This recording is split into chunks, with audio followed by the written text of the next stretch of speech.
Iya, Pak. Sambil masuk nanti yang lain.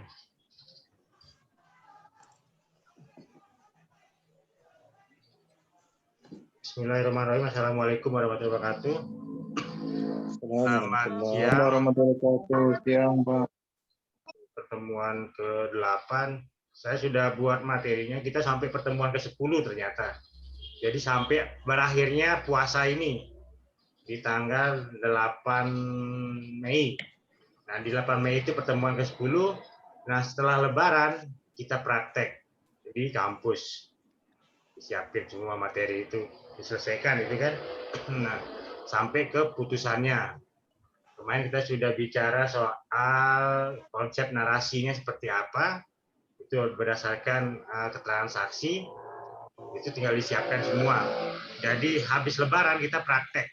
Sudah tidak ada lagi kuliah tatap muka, kita praktek bisa 4 kali pertemuan, 4 kali latihan, 4 kali latihan.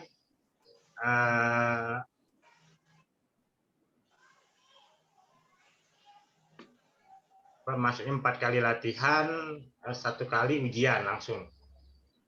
Nah, kalau syukur-syukur kalau sudah tiga, yang ketiga lancar ya tinggal kita ujian gitu, yang sudah lancar di latihannya. Tapi yang belum ya mungkin bisa sampai 5 kali karena jatah kita kan 16 kali pertemuan. Assalamualaikum. Waalaikumsalam. Jatah kita pertemuan kan 16 kali, dengan 1 kalinya adalah ujian, berarti 15 kali, berarti ke 10 ada 5 kali diberikan waktu untuk latihan, 1 dengan ujian. Jadi bisa 5 kali latihan. Tapi kalau dia 3 kali pertemuan kita sudah lancar untuk latihan, kita langsung ke ujian, nggak masalah. Gitu. Jadi lebih cepat selesai, lebih cepat punya nilai UAS. UAS untuk praktek peradilan tun. Karena kan yang targetnya tercapai kemudian, yaitu mahasiswa paham soal praktek peradilan tun dan bisa melakukan prakteknya. Membuat materi dan semuanya sudah mampu dilakukan. Itu yang terpenting dari hasil pembelajaran praktek peradilan tun. Bukan hanya teorinya, tapi prakteknya sudah dilakukan. Baik, saya masuk ke kesimpulan dan putusan. Kesimpulan ini bisa dilakukan secara lisan di depan persidangan ketika berakhirnya proses pembuktian. Jadi kesimpulan ini tidak wajib dilakukan dengan tulisan, tapi dengan lisan juga bisa dilakukan. Kalau kemampuan kita untuk menyampaikan secara oral argumentasinya. Jadi kesimpulan ini peneguhan terhadap dalil penggugat, kalau tergugat terhadap penggugat maupun tergugat terhadap fakta persidangan. Jadi selama proses persidangan itu fakta-fakta jawab jinawab sampai dengan bukti yang ada di persidangan, saksi dan seterusnya. Nah, itu yang disampaikan di dalam kesimpulan.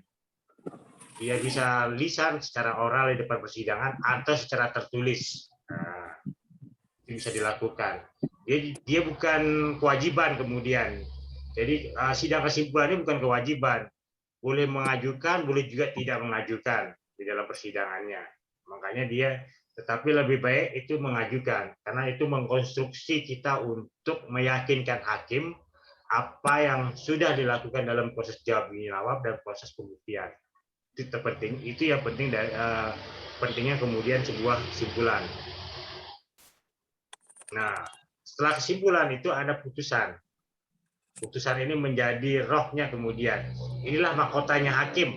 Kalau mahkotanya penggugat adalah surat gugatannya, kalau tergugat adalah surat jawabannya, kalau hakim adalah putusannya menjadi mahkota. Nah, jadi putusan ini adalah proses selesainya sebuah perkara dan itu lahir dengan putusan. Perkara ini akan selesai ketika putusan sudah dibacakan di depan persidangan. Jadi para pihak ini akan menerima atau merasa ada haknya. Pasti ada yang merasa adil dan merasa tidak adil ketika lahirnya sebuah putusan. Orang yang menang menganggap ini keadilan, tapi orang yang kalah pasti akan menganggap ini tidak adil. Pasti di situ pernyataan itu selalu muncul. Tidak bisa pisahkan. Karena itu kan pandangan subjektif kemudian. Memang pandangan subjektif pasti akan melahirkan pandangan yang objektif. Kalau pandangan objektif kan harus dilihat dari sisi hukumnya seperti apa. Apakah dia berdasarkan hukum atau tidak. Ruang itu diberikan dengan cara untuk banding dan kasasi kemudian. Dan ada cara upaya luar biasa itu peninjauan kembali. Nah, di dalam pasal 13 ayat 2 Undang-Undang Kekuasaan Kehakiman, jadi putusan itu adalah untuk mengakhiri sebuah sengketa yang diajukan. Putusan tersebut harus diucapkan dalam sidang terbuka untuk umum. Jadi putusan itu wajib dibacakan, tidak boleh tidak dibacakan di dalam sidang terbuka untuk umum. Ketika dia tidak dibacakan dalam sidang terbuka untuk umum atau tidak menyebut mengetok palu menyatakan sidang putusan ini terbuka untuk umum, maka putusan itu batal demi hukum. Karena dia wajib ketika sidang dibuka itu wajib kita harus membacakan sidang dibuka dan terbuka untuk umum. Tok tok tok tok. Nah, 3 kali tekan palu, maka dia dinyatakan sah. Tapi kalau itu tidak disebut di dalam memulai sidang, maka dia batal demi hukum. Nah, itu bisa kita praktekkan. Itu jangan sampai lupa ketika memulai sidang itu wajib selalu terus menyatakan sidang dibuka dan terbuka untuk umum, diketok palu 3 kali. Baru dia sah. Kalau kita sampai lupa mengetok palu itu jadi celah biasanya di kuasa hukum. Celah untuk menyatakan nanti di akhir ketika dia kalah. Bahwa pada sidang ini tidak diucapkan terbuka untuk umum. Begitu. Itu celah bagi para pihak untuk ketika dia kalah itu yang dipakai hantam hakimnya biasanya. Makanya hakim jangan sampai lupa mengucapkan itu. Nah, di pasal 108 Undang-Undang TUN itu menjelaskan putusan pengadilan harus diucapkan sidang terbuka untuk umum. Apabila salah satu pihak atau kedua belah pihak tidak hadir pada waktu sidang pengadilan diucapkan atas perintah hakim, ketua sidang wajib menyampaikan hakim ketua sidang salinan putusan disampaikan dengan tercatat kepada yang bersangkutan. Itu wajib dilakukan. Jadi dia boleh tidak hadir para pihak, tapi salinannya itu wajib disampaikan. Salinan putusan kepada para pihak yang bersangkutan. Nah, tidak dipenuhinya ketentuan sebagaimana syarat 1 berakibat putusan pengadilan tidak sah dan tidak mengikuti hukum. Itu dia. Jadi ketika dia tidak hadir di depan sidang putusan dan tidak disampaikan salinan putusannya, maka putusan itu tidak sah dan tidak mengikuti hukum. Tidak diingat. Itu wajib dilakukan, makanya ada panggilan ada pemberitahuan putusan istilahnya, relas pemberitahuan putusan kepada pihak-pihak yang tidak hadir. Tapi kalau pihak yang tidak hadir tidak perlu disampaikan karena dia sudah hadir di depan persidangan dan itu wajib ditulis di dalam putusan bahwa pada sidang putusan ini telah hadir pihak tergugat yang diwakili oleh kuasanya, pihak penggugat atau penggugat yang diwakili oleh kuasanya, dan tidak dihadiri oleh pihak para tergugat misalnya. Nah, para tergugat itu wajib disampaikan atau tidak dihadiri oleh pihak tergugat dua intervensi. Itu wajib disampaikan secara pemberitahuan melalui lelas. Nah, apabila ditinjau dari visi hakim yang memutus perkara, putusan hakim merupakan mahkota sekaligus puncak dan akte penutup. Dia sudah disampaikan, ini adalah mahkotanya hakim yang namanya putusan ini. Dia adalah puncak atau akte penutup dari proses awal persidangan sampai dengan akhir persidangan. Jadi disitulah pencerminan nilai-nilai keadilan, kebenaran, penguasaan hakim dan fakta. Jadi kita kalau etika serta moral dan dari hakim yang bersangkutan. Jadi di dalam putusan itu kita bisa melihat bagaimana penguasaan hakim terhadap fakta, etikanya, moralnya, terus nilai kebenarannya dan nilai keadilannya. Itu yang wajib yang akan tercermin dari putusan hakim. Nah, menurut Andi Hamzah itu sebagaimana dikutip oleh Abdul Manan, putusan itu adalah hasil atau kesimpulan dari perkara yang dipertimbangkan dengan massa yang dapat berbentuk tertulis atau lisan. Kalau Sudikno Metokusumo itu sebagaimana dikemukakan oleh Abdul Manan juga itu menyatakan bahwa mendefinisikan putusan dengan suatu pernyataan oleh hakim sebagai pejabat negara yang diberi wewenang untuk itu dan diucapkan dalam sidang terbuka untuk umum dengan tujuan untuk menyelesaikan perkara atau sengketa antara pihak yang berperkara. Nah, itu menurut Abdul Manan dan Sudikno, plus Andi Hamzah dan Sudikno Motokusumo. Sudikno Motokusumo ini guru besar dari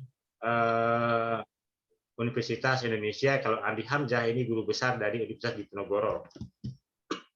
Nah, berdasarkan kedua definisi yang dikemukakan tersebut, Abdul Hanan menyimpulkan bahwa putusan adalah kesimpulan akhir yang diambil oleh majelis hakim yang diberi wewenang untuk itu dalam menyelesaikan suatu atau mengakhiri suatu sengketa antara pihak-pihak yang berperkara dan diucapkan dalam sidang terbuka untuk umum. Nah, putusan pada dasarnya merupakan proses ilmiah dengan majelis hakim sebagai proses utamanya. Majelis hakim memegang peranan sentral dalam membuat putusan atas memutus sengketa yang ditanganinya. Implementasi hukum dalam putusan majelis hakim mengacu pada kerangka pikir tertentu yang dibangun secara sistematis. Jadi dalam membangun putusan itu ada kerangka berpikirnya, ada argumentasinya. Kemudian, apakah menggunakan kerangka berpikir apa istilahnya sering disebut dengan deduktif, induktif, atau menggunakan kerangka berpikir filosofis, sosiologis, kemudian di dalam ininya, atau yuridis, itu kerangka berpikirnya. Jadi ada yang menggunakan kerangka berpikir sosiologis, itu bagaimana hukum diterapkan di masyarakat di dalam berpikir. Tergantung masing-masing hakim kemudian dengan argumentasinya. Jadi kalau kemudian argumentasinya bertolak belakang dengan hakim yang lain, kan hakim ini jumlahnya 3. Kenapa dia jumlahnya ganjil? Itu dalam proses pengambilan keputusan. Makanya dikenallah dissenting opinion. Nah, dissenting opinion itu pendapat yang berbeda di dalam mengambil keputusan. Nah, pendapat yang berbeda dalam mengambil keputusan ini wajib dimasukkan di dalam putusan. Tidak boleh tidak diketahui oleh para pihak. Makanya dissenting opinion itu wajib dimasukkan di dalam putusan. Nah, kalau hakim 2 setuju, maka akan dimenangkan. Tapi kalau hakim 2 tidak setuju, berarti pasti akan kalah. Nah, hakim 1 ini yang akan dinaikkan dissenting opinion-nya, yang tidak setuju terhadap ini. Tapi kalau 2 setuju, 2 ini yang paling dominan. Yang tidak setuju 1 orang itu yang naik menjadi dissenting opinion. Tapi kalau 2 tidak setuju, 2 itu yang naik menjadi putusan, yang 1 yang setuju itu menjadi dissenting opinion. Begitu. Jadi dia pengambilan keputusannya wajib dilakukan dengan ganjil kemudian. Soal terbanyak, makanya hakim itu 3. Nah, di sistem juri juga demikian. Juri hakimnya tunggal, jurinya pasti ganjil. Tidak boleh dia sama. Kemudian jumlah jurinya. Kalau jurinya bisa 11, bisa 13, 15, bisa 7 orang, minimal dia 5 orang sistem juri itu. Dia bisa 5 orang, 7 orang, tapi ganjil. Tidak boleh genap. Kenapa dia ganjil? Karena pengambilan keputusan itu tidak boleh kemudian suaranya sama. Harus ada 1 sebagai penentu kemudian. Nah, 3 hakim misalnya 2 yang setuju, 1 tidak setuju, kan berarti kan tetap ada pemenangnya. Itu kenapa kemudian logikanya harus ganjil. Nah, doktrin atau teori hukum atau legal theory memegang peranan penting dalam membimbing majelis hakim menyusun putusan yang berkualitas dan mampu mengakomodir tujuan hukum. Kenapa teori hukum itu menjadi penting? Karena teori hukumlah sebagai tembok batasannya. Dia sebagai pembatas untuk masuk ke dalam asas hukum, masuk ke dalam konsep-konsep hukum yang ada kemudian, atau kajian-kajian norma yang ada. Itu ada di teori hukum. Nah, teori hukum yang dimaksud itu adalah soal keadilan, kepastian, dan kemanfaatan. Kata itulah menjadi nilai dasar hukum. Nilai dasar hukum itu yang disebut adalah soal ya. Mic-nya dimatikan itu, Bos. Nah, nilai dasar hukum itu yang kemudian menjadi keadilan, kepastian, dan kemanfaatan. Kenapa dia bicara adil? Karena hakim itu mengadilkan perkara adalah mereka satu putusan yang adil-adilnya, atau sering disebut dengan et acqui et bono istilahnya. Jadi putusan yang lahir itu adalah putusan yang seadil-adilnya yang diinginkan oleh masyarakat. Kemudian kepastian dan kemanfaatan, untuk kepastian hukum. Makanya kepastian hukum itu, kalau bicara kepastian hukum hukum ini kan tidak pernah pasti sebetulnya. Hanya kita yang menyebut dia kepastian hukum. Karena kalau tidak ada kepastian hukum, maka tidak akan selesai. Makanya dibatasin lah. Ketika sampai kasasi, hanya boleh ada upaya hukum luar biasa, yaitu PK. Itu hanya sekali. PK tidak boleh dilakukan 2 kali. Kalau PK dilakukan berkali-kali, maka akan menimbulkan ketidakpastian hukum. Kemudian kemanfaatan. Kalau dalam putusan pengadilan, ini bedanya putusan pengadilan tun dengan pengadilan perdata maupun pengadilan pidana. Nanti kita bicara di akhir. Di akhir itu kita akan jelaskan asasnya itu seperti apa. Karena putusan pengadilan tun itu berlaku untuk semua. Bukan seperti peradilan perdata maupun peradilan pidana. Itu bedanya. Dalam satu putusan, pertimbangan hukum merupakan jiwa dan intisari dari putusan.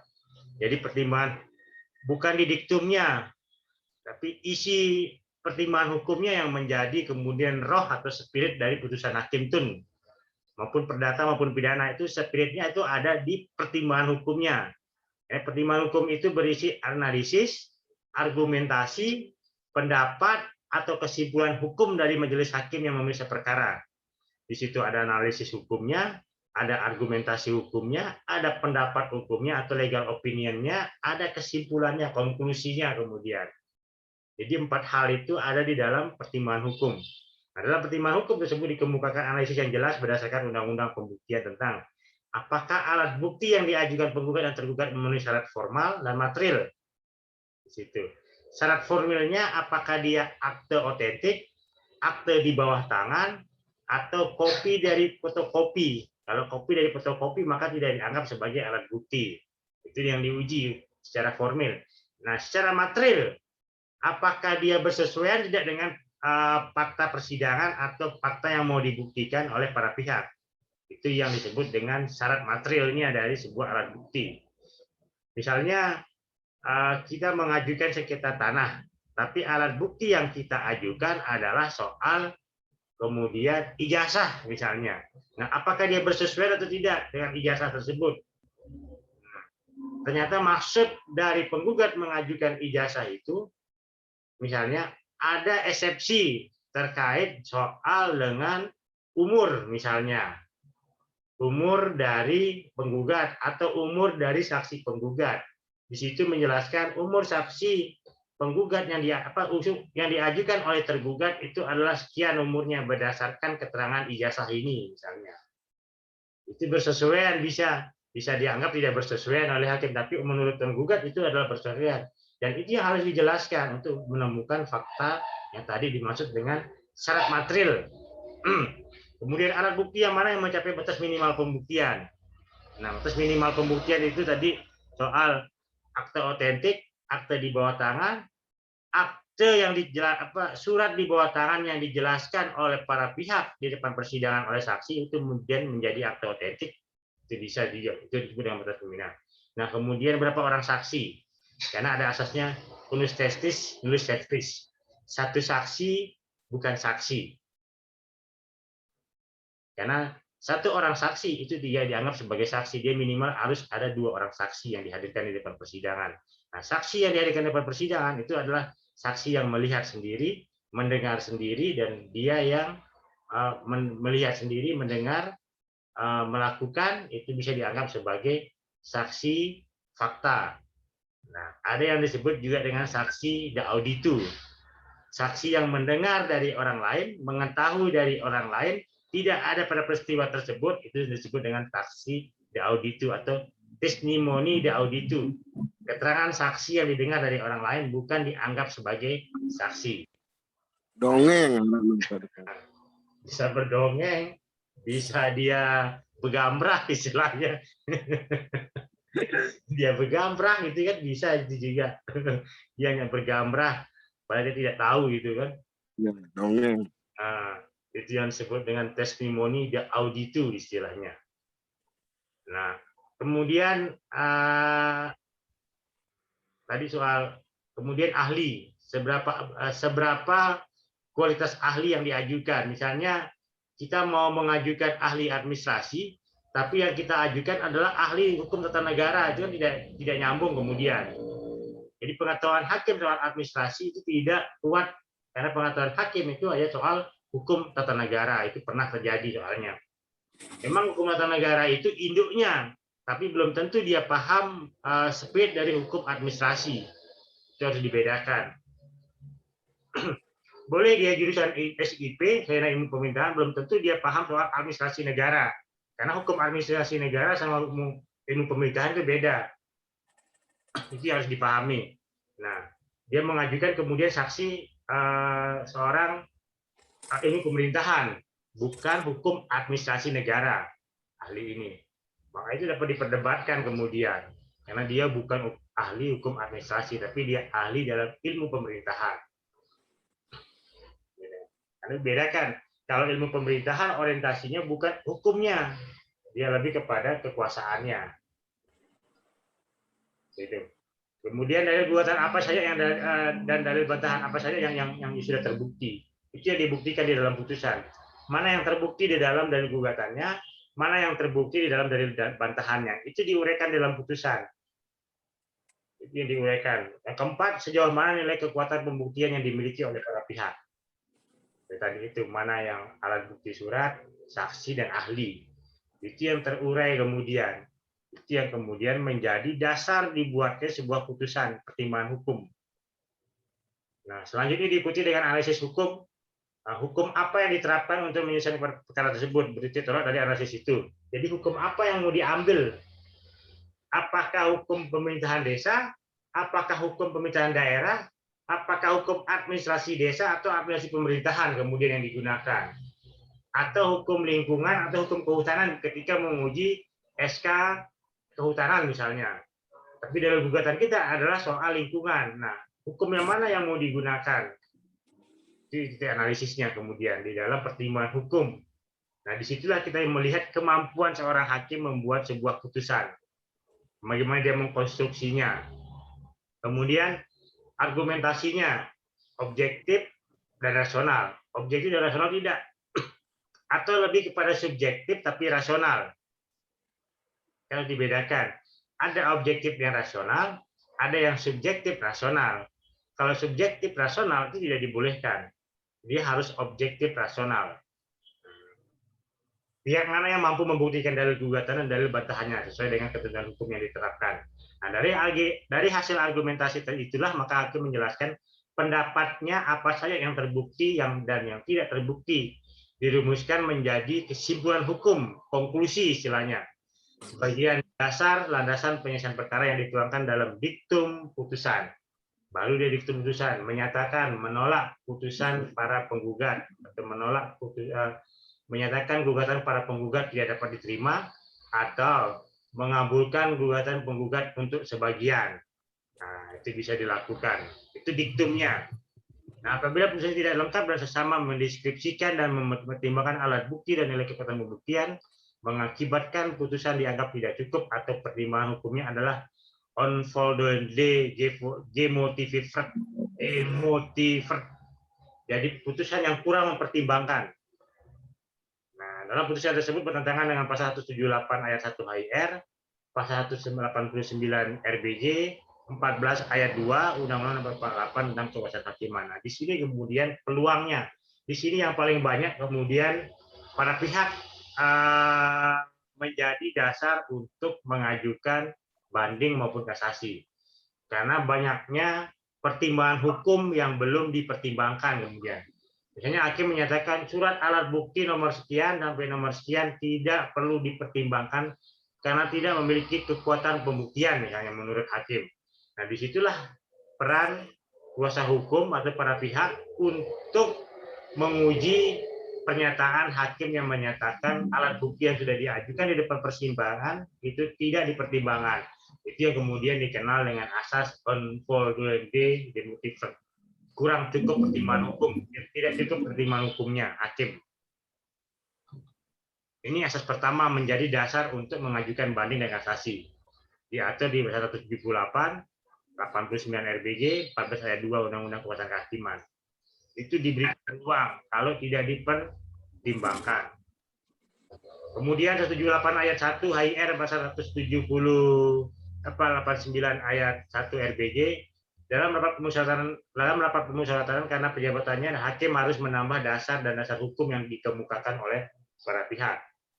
Sedangkan pasal 14 ayat 2 Hakiman itu menjelaskan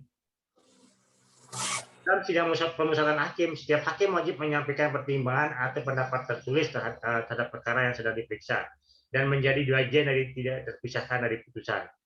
Dalam putusan tersebut juga diharuskan menyebut pasal-pasal tertentu peraturan perundang-undangan yang diterapkan dalam putusan sebagaimana dimaksud dalam pasal 184 ayat 2 IR menegaskan bahwa apabila putusan didasarkan pada aturan perundang-undang dipasti maka aturan itu harus dicabut. Demikian juga dalam pasal 50 ayat 1 Undang-Undang Kehakiman tentang, jadi dia harus disebut pasal apa yang dilanggar, itu juga harus disebut pasal, ayat, butir, itu harus jelas disebut. Jangan sampai salah menyebutkan pasal kemudian di dalam putusannya.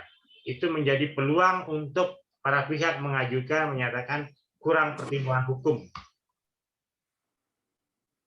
Pasal 84 ayat 2 dalam putusan hakim yang didasarkan pada perundang-undangan pasti putusan itu harus disebut. Pasal 50-nya putusan pengadilan selain harus memuat alasan-alasan yang dasar putusan, juga memuat pasal tertentu dari peraturan perundang-undangan yang bersangkutan atau hukum sumber hukum dasar tertulis yang dijadikan dasar untuk mengadili. Dia harus kemudian jelas dan tegas. Pasal, ayat, dan butir apa yang dilanggar. Tidak hanya menyebut pasal kemudian. Karena kalau menyebut pasal saja, ternyata dia punya ayat berapa yang dilanggar. Karena kan banyak ayat misalnya. Ayat 1 sampai dengan ayat 5. Ayat yang mana yang dilanggar kemudian. Itu harus jelas. Ayat yang mana yang cocok kemudian menjadi pertimbangan hukumnya hakim. Itu harus jelas. Tidak cukup hanya menyebut pasal kemudian. Begitu juga dalam gugatan, tidak cukup hanya menyebut pasal. Harus jelas mana ininya. Karena itu mencari kemudian mensinkronisasikan dan mengharmonisasikan aturan-aturan mana yang kemudian menjadi dasar pertimbangan hukum. Demikian dapat disimpulkan bahwa dalam satu putusan majelis hakim harus mengemukakan analisis, argumentasi, pendapat dan kesimpulan hukum dan harus memuat dasar dan alasan dan dasar putusan. Juga memuat pasal tertentu dari peraturan perundang-undangan yang bersangkutan atau sumber hukum tertulis yang tak tertulis yang dijadikan dasar untuk mengadilinya. Ini kesimpulan dalam putusan. Ini kata kuncinya kalau membuat sebuah putusan. Dia harus jelas, tidak hanya sekedar kemudian mencantumkan tanpa menyebut. Jadi dia harus diuraikan soal analisis hukumnya, argumentasi hukumnya, pendapat hukumnya, dan kesimpulan hukumnya. Baru dia menghasilkan sebuah putusan yang itu harus dijelaskan soal peraturan perundang-undangan yang dilanggar.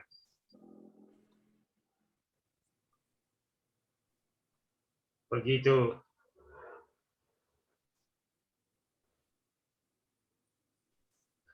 Tadi kita masuk di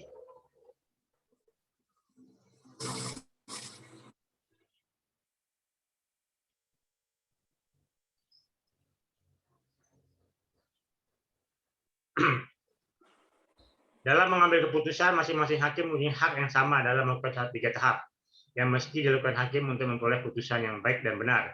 Pertama itu disebut dengan tahap konstatir, kemudian mengkonstatir peristiwa hukum yang diajukan oleh para pihak kepadanya dengan melihat, mengakui, atau membenarkan telah terjadi peristiwa yang telah dilakukan tersebut. Jadi mengkonstatir itu berarti bahwa hakim melihat, mengetahui, membenarkan telah terjadi peristiwa harus pasti bukan dugaan yang didasarkan pada alat bukti pembuktian. Makanya ada kemudian alat bukti keyakinan hakim. Jadi keyakinan hakim itu alat bukti yang menentukan yang keempat, tidak salah, keyakinan hakim. Karena di alat bukti yang terakhir itu di semua proses persidangan perdata, pidana maupun PT-UN ada alat bukti sumpah. Orang boleh menjadi saksi di depan persidangan, dia wajib disumpah. Dalam mengambil putusan akhir itu bisa juga dengan sumpah. Makanya dikenal dengan ada namanya sumpah pemutus, atau yang kita kenal lima pemutus itu adalah namanya sumpah pocong sebetulnya. Kalau di masyarakat awam menyebutnya dengan sumpah pocong, kalau di masyarakat hukum menyebutnya dengan sumpah pemutus. Kemudian ada sumpah tambahan.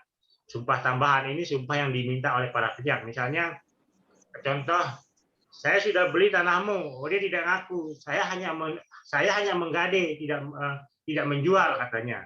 Nah itu bisa dimintain sumpah di depan persidangan dengan nama sumpah tambahan. Kalau dia mengakui bahwa dia tidak membeli tapi dia menerima gade, ya itu urusannya dia. Tapi pihak penjual menyatakan dia sudah menjual sebetulnya.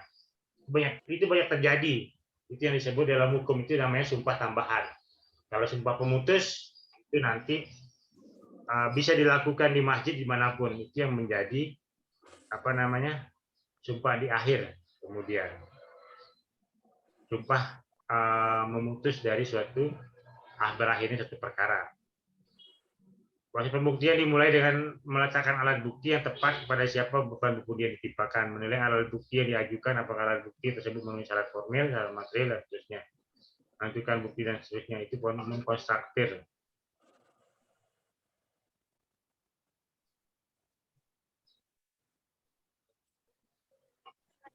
Kemudian ada tahap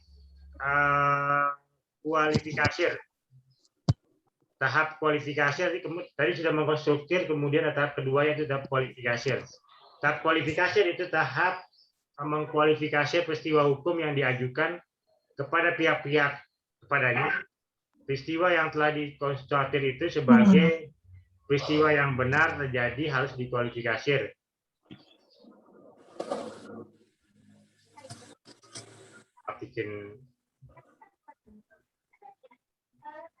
Jadi mengkualifikasi itu adalah berarti peristiwa yang dianggap benar, jadi termasuk hubungan hukum mana dan hubungan hukum apa, dengan kata lain harus ditemukan hubungan hukum bagi peristiwa yang telah dikualifikasi itu.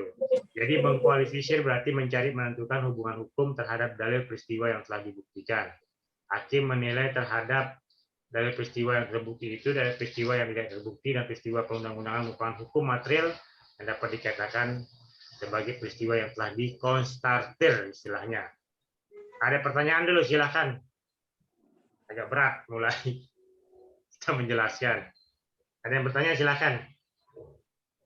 Kalau sumpah pemutus itu Pak dosen, Sumpah pemutus itu harus kedua belah pihak yang minta itu? salah satu pihak boleh meminta. Kalau hakim kabulkan, boleh iya bisa tidak kan? Bisa iya, bisa tidak. Oh. Sumpah pemutus itu biasanya ketika tidak ada alat bukti. Nah, kalau ada alat bukti itu jarang diminta, jarang dikabulkan. Yang namanya sumpah pemutus. Kalau ada alat bukti yang diajukan oleh para pihak. Tapi kalau tidak ada alat bukti sama sekali yang diajukan oleh para pihak, maka bisa dimintakan sumpah pemutus. Seperti tadi misalnya, ada kasus di perdata misalnya. Si A menyatakan dia jual beli. Si B mengatakan dia gade. Tapi kedua-duanya ini tidak punya alat bukti. Yang menyatakan jual beli tidak punya alat bukti jual beli, yang menyatakan gade tidak punya alat bukti yang gade. Nah, si jual beli menyatakan akadnya dulu adalah lisan. Nah, itu sudah terjadi. Akadnya lisan. Perjanjiannya ada perjanjian lisan. Nah, perjanjian lisan ini tidak ada tertulis berarti kemudian. Begitu ini juga bilang gade, juga tidak ada surat-surat gade. Maka di para pihak ini bisa kemudian diminta untuk bersumpah. Ini berat yang namanya sumpah pemutus ini. Bisa dia di para pihak misalnya saya minta dia bersumpah di masjid katanya. Itu bisa dilakukan, bisa dikabulkan. Itu pernah terjadi. Ada yang disumpah di masjid dikabulkan. Itu. Karena tidak adanya alat bukti. Memang mereka punya surat, ada yang punya sertifikat, ada yang punya ini. Iya, tapi kan surat gugatan di dasarnya ini yang tidak ada kemudian. Yang satu mengatakan jual beli, yang satu mengatakan gade. Tapi tidak ada kwitansi apa. Nah, kecuali kalau ada kwitansi selesai, tidak mungkin ada sumpah pemutus. Tapi karena tidak ada kwitansi sama sekali, tidak ada bukti sama sekali yang menyatakan jual beli maupun gade. Dimintalah sumpah pemutus, itu dikabulkan di masjid, dilakukan sumpah pemutus kemudian. Bukan kemudian pakai pocong dia enggak. Bukan kalau disumpah pocong enggak, bukan pakai pocong. Sumpah pocong itu kan ibaratkan kalau dia benar dia tidak akan meninggal dunia, tapi kalau dia bohong dia akan meninggal dunia. Itu kan dibayangkan seperti begitu ya, sumpah pocong itu. Nah, sumpah pemutus itu seperti itu. Jadi siapapun yang siap untuk dilakukan sumpah di masjid, ya dia akan menanggung risikonya. Berat soalnya nama sumpah pemutus. Jadi hakim itu pasti akan memutus kepada para pihak yang berani melakukan sumpah. Kalau dia berani bersumpah, dia akan dimenangkan. Karena bukan hakim yang menanggung sumpahnya, pemilik sumpah. Gitu. Hakim hanya mengabulkan, walaupun hakim misalnya orang yang bersumpah ini bohong ya, orang yang bersumpah ini bohong dan kemudian dia dimenangkan oleh hakim, bukan hakim yang menanggung dosanya, tapi si penyumpah sendiri. Karena dia sudah berani bersumpah, hakim kemudian mengabulkan gugatannya. Tapi begitu dia disumpah, jarak 2 hari dan meninggal dunia, itu urusan dunia akhirat ya. Bukan tanggung jawab dari si hakim. Kemudian dalam hukum, hakim ketika dia berani bersumpah, dia dikabulkan walaupun sumpahnya adalah bohong. Itu dimaksud dengan sumpah pemutus. Yang lain pertanyaan? Ada? Senang dia Pak bisa saya ini Pak Dekan. Senang dengar materinya katanya. Pak bisa saya ikut kuliah ini. Pak Dekan. Iya, silakan. Ya, ini kan ada satu kasus di desa ini. Ini kejadiannya beberapa tahun yang lalu. Waktu itu anak-anaknya masih kecil. Terjadi jual beli dulu sama orang tuanya. Nah, setelah anak-anaknya sudah besar, lalu dia menuntut tanah ini. Dia menuntut tanah ini. Setelah dituntut tanah ini oleh si penguasa tanah itu menunjukkan selembar surat yang dibuat dulu bersama orang tuanya. Hanya oret-oretan biasalah begitu. Nah, setelah diteliti surat itu oleh si penuntut ini, dia bilang, ini tidak masuk akal, ini kamu buat-buat surat ini. Nah, saya akan laporkan, kamu akan gugat dan lain sebagainya. Apakah itu juga bisa kita buat menjadi ini kita masukkan ke sumpah pemutus ini? Bisa. Ini duit pegawaian Pak Kades. Dia diri penyakit. Bisa Pak Kades. Ini kan untuk membuat terang saja. Penyakit taran. Suratnya itu apakah suratnya itu apakah dibuat oleh para pihak atau tidak dibuat oleh para pihak, kemudian ada dibuat surat sendiri misalnya. Kayak kwitansi misalnya. Kwitansi kan ada dibuat oleh si pemberi uang misalnya. Ya. Pemberi uang. Surat itu memang dibuat oleh para pihak Pak dosen, tetapi Pak Dekan, tetapi karena anaknya ini menilai kemampuan orang yang membeli ini di luar kemampuannya, sehingga dia bilang surat ini kamu asal-asal sudah nulis surat ini katanya, enggak masuk akal, masa ekonomi kamu mampu untuk membayar sejumlah ini. Itu alasannya untuk menggugat surat itu. Pembatalan suratnya, pembatalan jual belinya.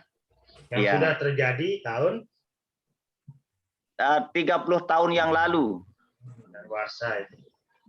Kalau jual beli ya daluarsa, kalau ada pembuktian daluarsa Pak Kades, 20 tahun berturut-turut juga pernah digugat itu. Daluarsa itu Pak Kades. Memang sudah pernah digugat beberapa tahun yang lalu. Terus gugatannya ditolak. Ya, tidak hanya sampai di desa dulu Pak, masanya Pak Mantan dulu. Bukan digugat namanya itu Pak Kades, sampai desa. Dituntut itu. Dimediasi. Kades. Pak Upi sabar, orang nanya ya puasa ini. Jadi begitu Pak Kades. Orang nanya. Ya, memang boleh pernah diajukan, tapi kan dilihat materialnya. Kan ada namanya di dalam hukum itu ada namanya asas itikat baik. Makanya di dalam hukum administrasi itu ada jangka waktunya menggugat itu 90 hari. Sejak diketahui, sejak merasa kepentingannya dirugikan, sejak terbitnya SK, sejak diumumkannya surat keputusan. Makanya dia diberi jangka waktu 90 hari. Begitu lewat 90 hari ya daluarsa. Nah, di dalam hukum perdata itu juga demikian. Daluarsanya itu bisa dia 5 tahun, di dalam ininya bisa dia 10 tahun, bisa dia 15 tahun, 20 tahun, 30 tahun maksimal, itu udah daluarsa sudah. Udah 30 tahun tidak pernah digugat lagi. Nah, dia pernah gugat, misalnya 15 tahun yang lalu, kenapa tidak dilanjutkan gugatannya? Berarti kan ada itikat tidak baik kemudian di situ. Nah, itikat baik ini yang diuji di dalam hukum. Baik itu perdata, pidana, maupun tata usaha negara, itu itikat baik tertinggi. Nah, dalam hukum itu ada itikat baik, itu asas itikat baik itu adalah asas tertingginya kemudian. Jadi dia itikat baik untuk menyelesaikan perkara, itikat baik untuk menyelesaikan hutang piutang, itikat baik untuk menyelesaikan dan menyelesaikan persoalannya, itu menjadi hukum tertingginya. Jadi kalau sudah tidak itikat baik kan berarti ada maksud di balik itu. Nah, persoalan dia bilang itu tidak sah dan ini yaitu hak hukum dia itu kemudian kan yang menguji pengadilan itu kemudian. Dan ada hak hukum orang untuk menggugat balik, itu juga bisa dibenarkan ketika dia sudah merasa dirugikan dari persoalan-persoalan gugatan. Yang lain ada pertanyaan? Kembali ke iki Pak Dekan, kembali ke hakim yang jumlahnya 3 ini. Nah, ketika si hakim 2 ini paling tidak kan memutuskan perbedaan pendapat di sana kan. Ya, dissenting opinion. Di sisi lain pendapat A memang itu yang sebenarnya fakta itu kan yang misalnya hakim A itu yang sebenarnya di fakta itu, tetapi di di hakim B itu bisa dikatakan masih dikatakan abu-abu. Tetapi di di hakim 3 ini ada orang penyusup lah istilahnya untuk memihak ke pihak yang B ini, terus dia masuk ke sana. Terus ketika diputuskan dimenangkanlah si yang faktanya kurang, yang abu-abu itu maksud saya. Terus bagaimana itu kaitannya dengan sumpahnya itu Pak Dekan, itu saja. Makanya di dalam hukum di dalam putusan itu kan demi keadilan kepada Yang Maha Esa itu Pak. Pak ininya Pak Kades ya. Berat itu Pak Kades. Yang namanya pegang ketika baca putusan demi keadilan kepada Yang Maha Esa, ketika di dalamnya itu kemudian ada permainan hukum. Nah, itu dia. Ada permainan hukum. Makanya jadi itu Pak Dekan. Coba lihat hakim ini Pak Kades, jarang jadi orang kaya. Padahal jadi hakim pajak. Susah. Uang yang didapat itu akan kembali dia. Lebih kayak pengacara. Kalau pengacara aja Pak Dekan. Hah? Kalau Pengacara kan profesi itu Pak Kades. Iya, paham. Tidak semua hakim hebat gibah, Nopi ini ya, komentator. Coba perhatikan Pak ini beda hakim pengadilan agama sama pengadilan negeri. Coba dilihat aja kehidupannya. Ya. Miskin pengadilan agama Pak. Iya. Di mana di pengadilan agama atau pengadilan negeri? Di pengadilan negeri yang banyak stroke gitu. Lebih makmur pengadilan negeri. Karena enggak ada agama di pengadilan negeri itu, orang bisa transaksi jual beli perkara. Ya, umum dia di sana, namanya aja negeri. Ya, terjadi jual beli perkara apa sebaliknya itu sudah menjadi menjadi fakta dan realitas itu kemudian kan. Itu yang terjadi. Kalau pengacara banyak pengen tergantung kontrak gitu kan. Tapi jangan sih kemudian pengacara ini jual beli perkara. Jadi Markus jadinya. Maklar kasus bukan jadi pengacara profesional. Makanya dibutuhkan pengacara itu kan argumentasi hukumnya, pendapat hukumnya, dan kesimpulan hukumnya sama seperti hakim. Dia harus mampu mengkonstruktir itu. Kalau pengacara kita berbicara masalah pengadilan agama nih di luar konteks ini Pak Dekan. ya. Pak Kades. Makanya kan kita belajar juga etika dan profesi. Itu yang kita pelajari nanti Pak Kades kalau sudah jadi hakim itu namanya ada etika. Betul Pak Novi itu. Makanya ada Nggak pernah etika. belajar ya Pak Kades, tidur aja dia. Ada etika dan profesi hukum. Nah, etika profesi hukum itu yang menentukan. Coba digantikan aja Tum- Pak Dekan jadi Tumben dekan. cerdas Pak Novi. Tumben cerdas dia. Itu. Oke, sudah Anda jadi nanya. Saya lanjutkan. Yang ketiga itu ada tahap namanya konstituir. Nah, mengkonstituir ini itu adalah menetapkan hukum yang akan memberikan keadilan kepada para pihak yang berperkara. Tadi ada tiga. Ada tiga tahapan. Ada konstatir, kemudian kualifisir, dan yang terakhir adalah konstituir. Nah, konstituir ini biasanya isinya di diktum putusan. Jadi konstatir, kualifisir, dan konstituir. Ini tiga tahapan ini yang harus dilakukan. Pengacara juga harus melakukan tiga hal ini, harus mampu melakukan ini. Kalau tiga hal ini tidak mampu dilakukan, maka dia tidak akan mampu membuat sebuah kesimpulan dari proses berperkara. Ini yang jarang dimiliki ilmunya. Konstatir, kualifisir, dan konstituir. Begitu juga Pak Kades. Pak Kades dalam melihat suatu perkara di desanya masing-masing, jangan sampai pernah lupa untuk memanggil para pihak. Karena memanggil para pihak itu adalah mendengar keterangan kedua belah pihak itu wajib. Jangan satu pihak yang didengar. Gitu. Ya. Karena Memang itu yang kita lakukan, Pak Dekan. itu untuk melahirkan objektivitas. Ya. Nah, dari objektivitas itu kita akan menemukan yang nama tadi itu konstatir, kualifisir, dan konstituir. Itu akan ketemu jawabannya di situ. Kalau itu tidak dilakukan, itu yang menjadi berat. Nah, format putusan menurut pasal 109 Undang-Undang TUN itu, makanya di dalam putusan pengadilan itu pasti kepala putusannya sebelum dibacakan itu berbunyi, hakim pasti mengucapkan demi keadilan berdasarkan ketuhanan yang Maha Esa. Jadi dia itu sebagai wakil, dia menunjukkan dirinya sebagai wakil Tuhan, menunjukkan dirinya bahwa dia adalah putusan Tuhan untuk membacakan putusan. Makanya bunyi putusannya adalah demi keadilan berdasarkan ketuhanan yang Maha Esa. Dimatikan dulu videonya Pak Kades, nanti salah melihat lagi naik mobil itu bahaya. Gagal fokus nanti dia Pak. Ya makanya bahaya itu, lebih baik dia dengar suara aja ketimbang lihat gambar. Jadi itu, jadi demi keadilan berdasarkan ketuhanan yang Maha Esa, itu yang kemudian di awal putusan yang dibacakan oleh hakim. Kemudian nama jabatannya, kewarganegaraan, tempat kediaman, tempat kedudukan para pihak itu diucapkan. Kemudian ringkasan gugatan, tidak semua, makanya di dalam putusan itu ada gugatan saya katakan, karena di situ disebut ringkasan gugatan. Kemudian ada jawaban tergugat, itu juga ada di dalam putusan. Baru mempertimbangkan alat bukti yang terjadi dalam persidangan. Kemudian alasan hukum yang menjadi dasar putusan, amar putusan, kemudian hari dan tanggal putusan dan para pihak yang hadir, itu juga kita jelaskan.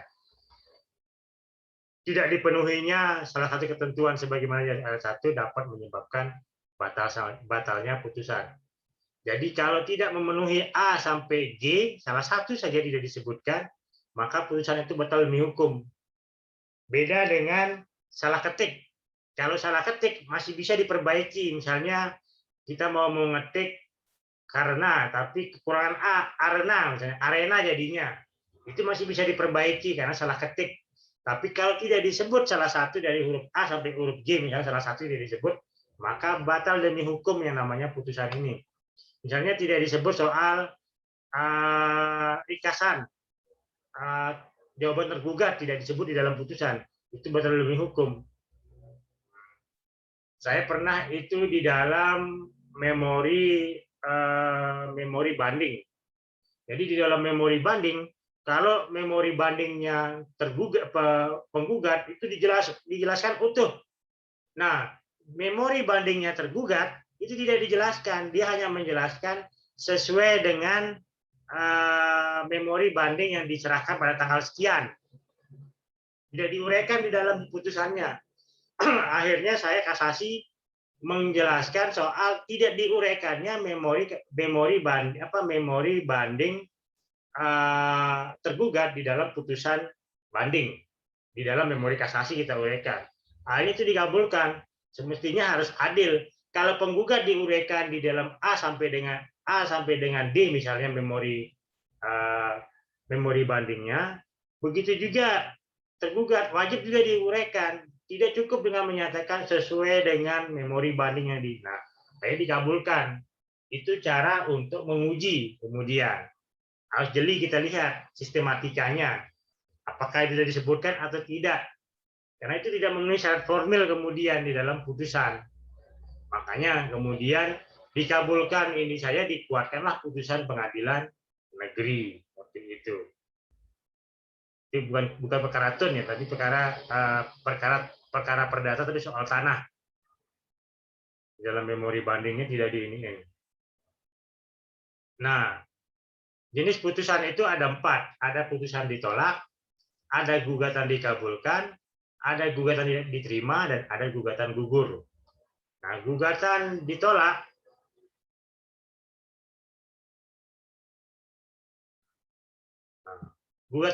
itu apabila penggugat gagal membuktikan dalil-dalilnya, meskipun gugatannya memenuhi syarat-syarat yang ditentukan atau memenuhi syarat formil. Walaupun dia memenuhi syarat formil ya, udah dia memenuhi legal standing, memenuhi tenggang waktu, memenuhi kompetensi, tetapi dia tidak dapat membuktikan dalilnya dari gugatannya, maka gugatannya wajib ditolak. Dikabulkan apabila penggugat berhasil membuktikan dalil-dalil dalam gugatannya. Kalau penggugat berhasil, tergugat tidak berhasil membantahnya, maka gugatan dikabulkan. Nah, kemudian ada gugatan yang dapat diterima. Nah, ini diatur di dalam pasal 62 Undang-Undang TUN dalam rapat pemusatan ketua pengadilan berwenang memutus dalam suatu penetapan yang dilengkapi dengan pertimbangan-pertimbangan bahwa gugatan yang diajukan dinyatakan tidak dapat diterima atau tidak berdasarkan hal pokok gugatan tersebut, maka tidak termasuk dalam wewenang pengadilan soal kompetensi tadi itu. Jadi dia tidak berwenang mengadili itu, maka dia bicara kompetensi. Ada wewenang relatif dan ada wewenang absolut. Nah, saat syarat gugatan tidak memenuhi, penggugat yang diberitahu atau diperingatkan, gugatan tersebut tidak didasarkan pada alasan yang layak. Apa yang dituntut dalam gugatan sebenarnya sudah dipenuhi oleh keputusan tata usaha negara, gugatan diajukan sebelum waktu atau telah melewati waktu.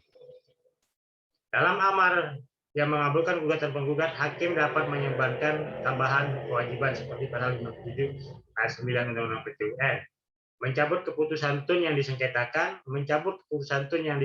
dan menerbitkan keputusan yang baru.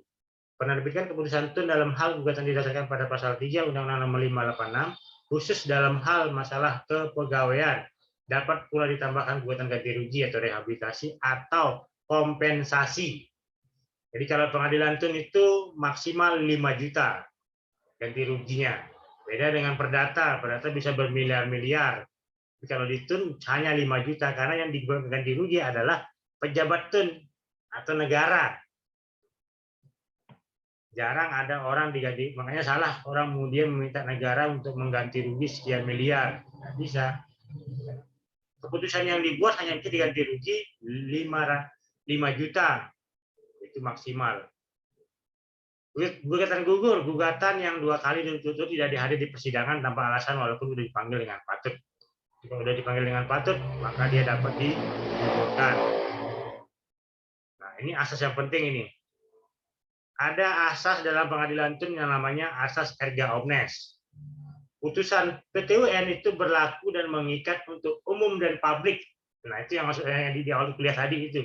Jadi putusan erga omnes ini hanya berlaku di dalam putusan TUN, tidak berlaku di putusan yang lain, tidak ada di hukum perdata, tidak ada di hukum pidana, dia hanya ada di putusan pengadilan TUN dan pengadilan Mahkamah Konstitusi.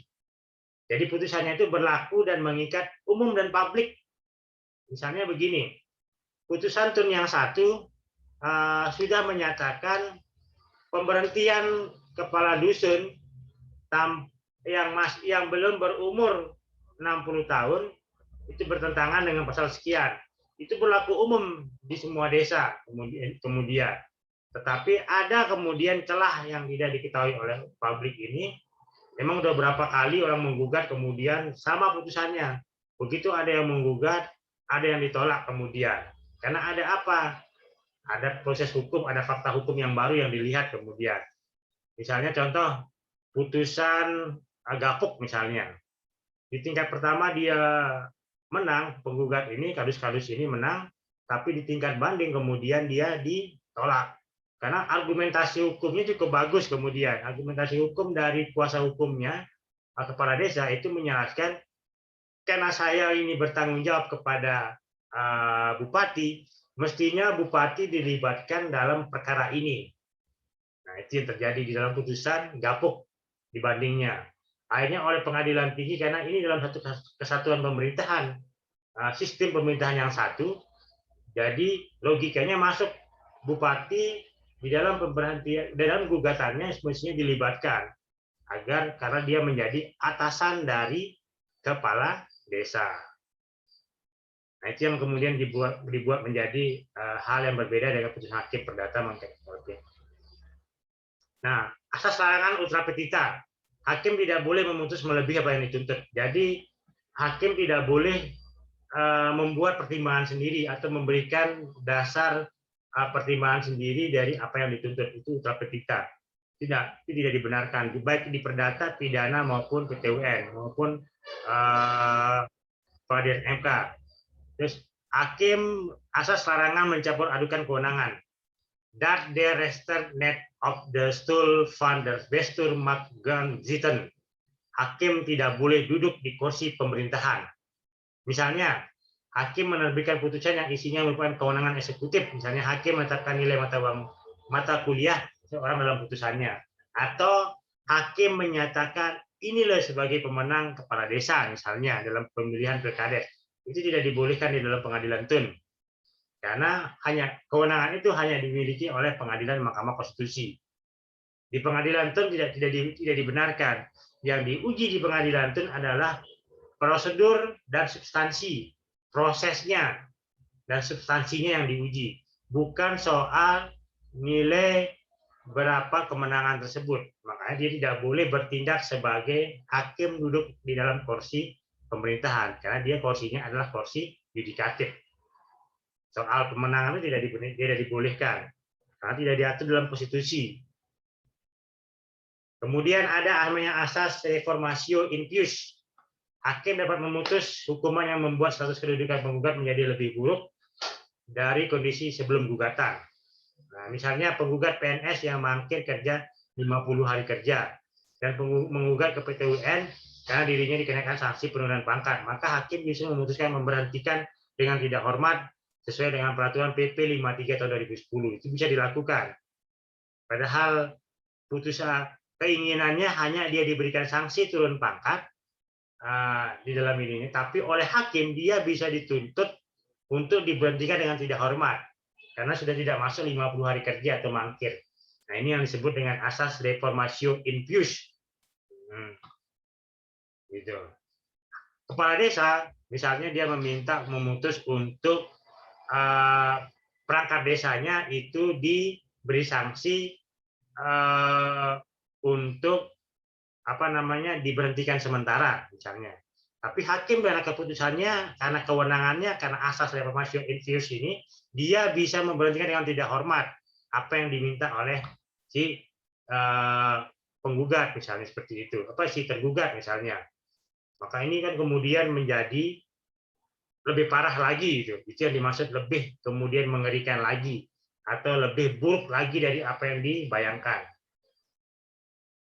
Begitu. Berakhir. Ada pertanyaan dulu? Ada Pak dosen.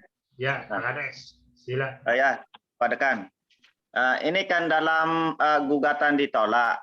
Jadi gugatan ditolak itu kita gagal membuktikan dalil-dalilnya. Ya. Nah, apakah dalam gugatan ditolak ini kita bisa mengajukan gugatan kembali ataukah kita banding?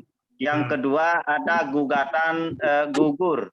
Nah, gugatan gugur ini kan apabila berturut-turut kita tidak menghadiri persidangan itu tanpa alasan. Nah, Ya. apakah ini bisa kita mulai dari mengajukan atau kan langsung ke bandingnya, Pak Dekan? Baik. Kalau gugatan gugur itu, saya mulai dari gugur ya. Kalau Ya, ya. gugatan gugur itu sanksi yang diberikan kepada penggugat. Jadi Penggugat, kalau ya. penggugat tidak hadir 2 kali berturut-turut, maka gugatannya menjadi gugur, walaupun dia sudah dipanggil dengan patut. Nah, Ya. beda dengan tergugat. Kalau tergugat, dia bisa 3 kali berturut-turut tidak dipanggil dengan patut, maka sidangnya dilanjutkan tanpa kehadiran tergugat. Nah, jadi kalau penggugat dia digugurkan, tapi kalau tergugat tidak hadir dilanjutkan persidangannya tanpa kehadiran tergugat. Itu yang dikenal dengan nama putusan perstek nantinya di akhir.